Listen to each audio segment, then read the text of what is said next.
वनकम। ओम गणेशाय नमः। आप सभी का अत्रि एस्ट्रो में बहुत बहुत स्वागत है।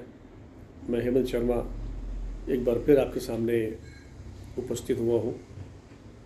क्योंकि शनि का जो गोचर है, शनि का जो ट्रांजिट है, वो 17 जनवरी 2023 को शाम को करीब 8:02 पे होने जा रहा है। तो शनि जो है मकर राशि से अपनी मूल त्रिकोण राशि कुंभ राशि में प्रवेश करेंगे और इसका इफेक्ट जो है वो सभी राशियों में पड़ेगा। और ये जो ज्योतिष शास्त्र के अंदर अगर हम बात करें तो ये जो घटना हर 30 साल में होती है, क्योंकि शनि जो है वापस जो अब कुंभ राशि में आ रहे हैं वो 30 साल बाद आ रहे हैं। तो अभी शनि जो 17 जनवरी को मकर से कुंभ राशि में आएंगे तो वो धनिष्ठा नक्षत्र के अंदर ट्रांजिट कर रहे होंगे। और इनका शनि का जो सबसे इम्पॉर्टेंट जो पॉइंट मैं बताऊंगा आपको वो एक ये भी है कि शनि का जो नक्षत्र होता है उस नक्षत्र की नेचर के बेसिस के ऊपर भी शनि महाराज जो है वो आपको फल प्रदान करते हैं। कुछ नक्षत्र ऐसे भी हैं जो डिस्ट्रक्टिव होते हैं, कुछ ऐसे हैं जो कंस्ट्रक्टिव होते हैं।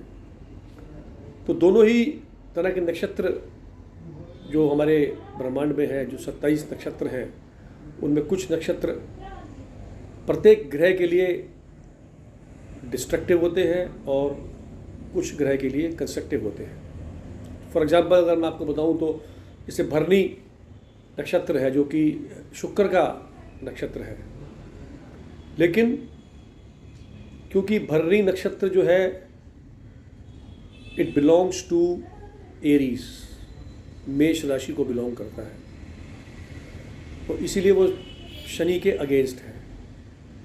Shani is not comfortable in भरणी नक्षत्र। और दूसरा नक्षत्र का जितना भी अगर हम, क्योंकि कई इसमें मैंने देखा है कि ज्योतिष शास्त्र के अंदर हम नक्षत्र को इतना इम्पोर्टेंस कई ज्योतिषाचार्य नहीं देते हैं, लेकिन नक्षत्र का इम्पोर्टेंस देना बहुत ज़्यादा आवश्यक है। इट्स वेरी वेरी इम्पॉर्टेंट कि आप नक्षत्र को तवज्जो दें, नक्षत्र को आप बहुत ज़्यादा इम्पोर्टेंस दें, क्योंकि शनि जो है वो एक गूढ़ है, गूढ़ गहराई। इसलिए शनि के जो भी नक्षत्र हैं वो सारे जल तत्वीय हैं। It is like a ocean. अगर हम बात करें पुष्य नक्षत्र जो कि शनि का नक्षत्र है, वो कर्क राशि पे होता है। वैसे अनुराधा है, वो भी जल तत्वीय राशि है। ऐसी उत्तर भद्रपदा है, वो भी जल तत्वीय राशि है। तो इन नक्षत्रों के अंदर पुष्या हो गया या अनुराधा हो गया या उत्तर भद्रपदा हो गया, इन नक्षत्रों में शनि बहुत कंफर्टेबल रहता है। और जो अनकंफर्टेबल जो शनि महाराज के जो नक्षत्र हैं वो जैसे अश्वनी है, माघ है, मूल है, तो ये सब नक्षत्र के लिए Shani is not comfortable at all. खैर, बात करते हैं शनि का जो अभी जो गोचर होने जा रहा है मकर से कुंभ राशि में। तो इसमें दोस्तों सबसे पहले जो खुशखबरी रहेगी वो रहेगी धनु राशि वालों की, क्योंकि उनकी साढ़े सती जो है वो समाप्त हो जाएगी। और जो भी पिछले साढ़े सती में उनको जो भी व्यापार में कोई नुकसान हुआ हो या कोई उनके और जीवन में ऐसी घटनाएं हुई हो, उनसे उनको राहत मिलेगी। लेकिन अपना वो कर्म अवश्य करते रहें, क्योंकि शनि एक कर्म का कारक भी है, शनि समय भी है, शनि इज टाइम ऑल्सो। लेकिन उधर मीन राशि वाले जो हैं उनके लिए साढ़े सती जो है वो प्रारंभ हो जाएगी। इसमें एक चीज़ और बताऊंगा आपको कि क्योंकि मकर और कुंभ यानी कि कैप्रिकॉन और एक्वेरियस, तो शनि जब मकर राशि में थे, जो भी उन्होंने मकर राशि में ट्रांजिट किया सो उसको अगर हम माने तो उसको हम कह सकते हैं कि भाई it is just like a office work. वो एक आपका एक ऑफिशियल, ऑफिस में आपका डिसिप्लिन, ऑफिस में आप काम, आपके ऊपर लोड, आप काम कितना कर रहे हैं, आपको वर्क करना है।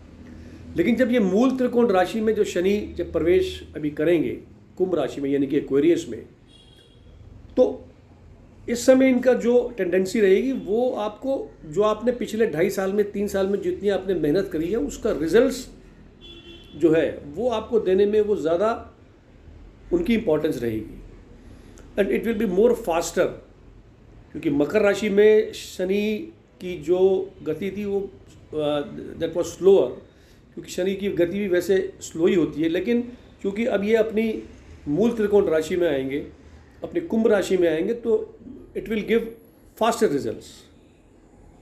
और क्योंकि क्या है कि ये एक शनि एक सेपरेटिव प्लैनेट भी है, सेपरेटिव ग्रह भी है, तो लेकिन मूल त्रिकोण के अंदर ये आएंगे तो ये अपने ही घर में, अपने ही राशि में, so it will be very comfortable for Saturn to give the more results to all the people. तो हम बात करेंगे वही मेष से लेके, मेष राशि, वृषभ राशि से लेके आगे पूरी जो 12 राशियां हैं उनमें सबसे जो एक्सीलेंट जिनका पीरियड रहेगा वो राशियां कौन सी हैं जिनको कि सबसे ज़्यादा इसके अंदर बेनिफिट मिलेगा, सबसे ज़्यादा उनको लाभ मिलेगा। तो उसमें मैं सबसे पहले आपको यही बोलूँगा कि उसमें सबसे जो नंबर 1 पे जो राशि आती है मिथुन राशि। तो दोस्तों ये जो आपको जो मैं गोचर का जो फल बता रहा हूँ ये चंद्र लगन से है, ये आपके लगन से नहीं है। क्योंकि हमारे शास्त्रों में भी और अगर हमारी पराशर जो एस्ट्रोलॉजी है उसके बेसिस पे भी अगर हम देखें या हम भृगु संहिता से भी अगर हम देखते हैं तो गोचर का फल जो है 100% अगर आपको फल जानना है तो वो चंद्र राशि से ही मिलता है। तो इसलिए चंद्र राशि के बेसिस पे ही मैं आपको ये थोड़ी बहुत जो बताऊंगा आपको आगे गणना, सबसे जो बेस्ट पीरियड है वो रहेगा मिथुन राशि का। क्योंकि मिथुन राशि वालों का जो शनि है वो भाग्यस्थान में आके गोचर कर रहा है, तो भाग्य को उनकी वृद्धि होगी। क्योंकि शनि का ये नेचर है कि वो जिस ग्रह में, जिस घर में वो विराजमान रहते हैं उसकी वृद्धि करते हैं, और जहाँ पे उनकी दृष्टि पड़ती है उसको नाश करते हैं, उसको वो ख़त्म कर देते हैं, उसको बिल्कुल वो जो दृष्टि, इसलिए बोलते हैं कि शनि की दृष्टि जो है वो अच्छी नहीं रहती। लेकिन मिथुन राशि का यहाँ पे यही बोलूँगा कि क्योंकि भाग्य स्थान में शनि गोचर कर रहे हैं तो उनका भाग्य उदय होगा। जिस भी वो नए कार्य में हाथ डालेंगे उस कार्य में उनको सफलता मिलेगी। क्योंकि गुरु भी बहुत जल्दी मीन राशि में प्रवेश करने वाले हैं, और मेष राशि में प्रवेश करने वाले हैं। राहु तो ऑलरेडी मेष राशि में है ही, लेकिन जब गुरु भी मेष राशि में जाएंगे तो शनि की दृष्टि भी पड़ेगी, तो उससे जितने भी उनके जो कार्य हैं जिनमें बाधाएं उनकी पहले आ चुकी हैं वो सारी बाधाएं उनकी दूर होगी और भाग्य का उनको सबसे ज़्यादा साथ मिलेगा। दूसरा जो नंबर पे जो मैं बोलूँगा राशि वो आती है वृश्चिक राशि। वृश्चिक राशि वालों को भी इसमें बेनिफिट रहेगा, क्योंकि शनि जो है उनके केंद्र में आ जाएगा, चौथे घर में आ जाएगा। उनके वृश्चिक राशि वालों के चौथे घर में जब वो आएगा तो चौथा घर उनका जो है वो 4th हाउस को, उसको वो बहुत स्ट्रॉन्ग करेगा, उसको मजबूत करेगा। उनकी ज़मीन जायदाद, वाहन, घर आदि का उनको सुख मिलेगा। जितने उनके पिछले जो बिगड़े हुए काम थे वो सारे उनके पूर्ण होंगे। कोर्ट कचहरी के कोई उनके केस है वो भी उनके फेवर में जाएंगे। और जो तीसरा जो राशि है वो मैं बोलूँगा मेष। तो मेष राशि के क्योंकि 11वें भाव में शनि गोचर करेंगे तो 11वां भाव जो है वो लाभ का है, तो यहाँ पे दशमेश होके लाभेश में शनि गोचर कर रहे हैं तो उनको भी काफ़ी ज़्यादा बेनिफिट रहेगा। लेकिन कर्म उनको करना पड़ेगा, जितनी वो मेहनत करेंगे उतना ही उनको फल शनि भगवान प्रदान करेंगे। उसके बाद हम बात करते हैं मकर राशि वालों की। तो मकर राशि वालों को भी पीरियड ठीक ठाक रहेगा, अच्छा बोल सकते हैं उनका पीरियड भी, क्योंकि शनि उनका दूसरे घर में रहेगा। दूसरा घर भी उनका धन स्थान का है और धन की उनकी वृद्धि होगी, कार्य में उनकी प्रगति होगी, रुके हुए कार्य उनके बनेंगे।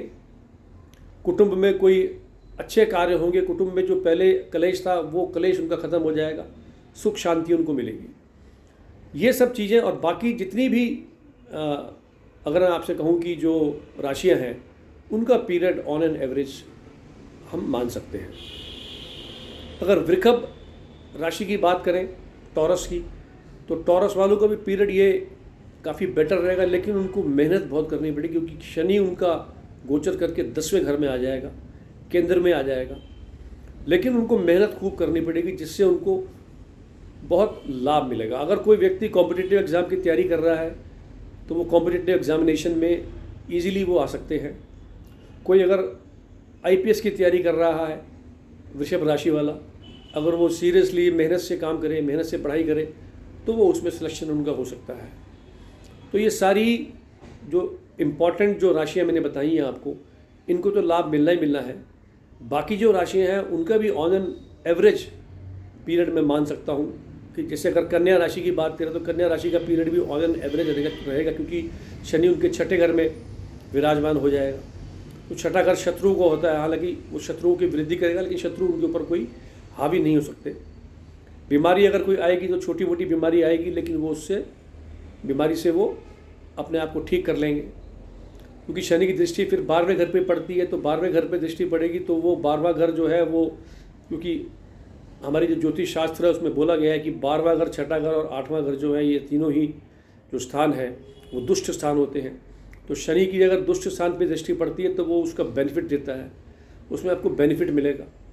तो ओवरऑल ये पोजीशन शनि के जो अभी ट्रांजिट है उसमें ये होने की पूरी संभावना है। जहाँ तक बात रही स्टील की, लोहे की, तो उसमें कई लोग ये सोच रहे होंगे कि लोहे में तेज़ी आएगी या स्टील में तेज़ी आएगी या नहीं आएगी, लेकिन मैं क्योंकि खुद एक स्टील इंडस्ट्री से संबंधित हूँ तो मैं इस बारे में ओपन नहीं बोल सकता कि आगे। हाँ, ये ज़रूर बोलूँगा कि जो पिछले जो 2 साल 2.5 साल का पीरियड था उससे बेटर पीरियड अब आने वाले दिनों में स्टील इंडस्ट्री को और आयरन इंडस्ट्री को मिलने वाला है। जिन लोगों ने सब्सक्राइब नहीं किया वो हमें प्लीज़ सब्सक्राइब करें, क्योंकि अत्रि एस्ट्रो आज जो भी आपको इन्फॉर्मेशन देता है वो उसकी जो इम्पोर्टेंस है वो बिल्कुल एक जेन्युइन उसकी नॉलेज के बेसिस पे हम आपको इन्फॉर्मेशन देते हैं।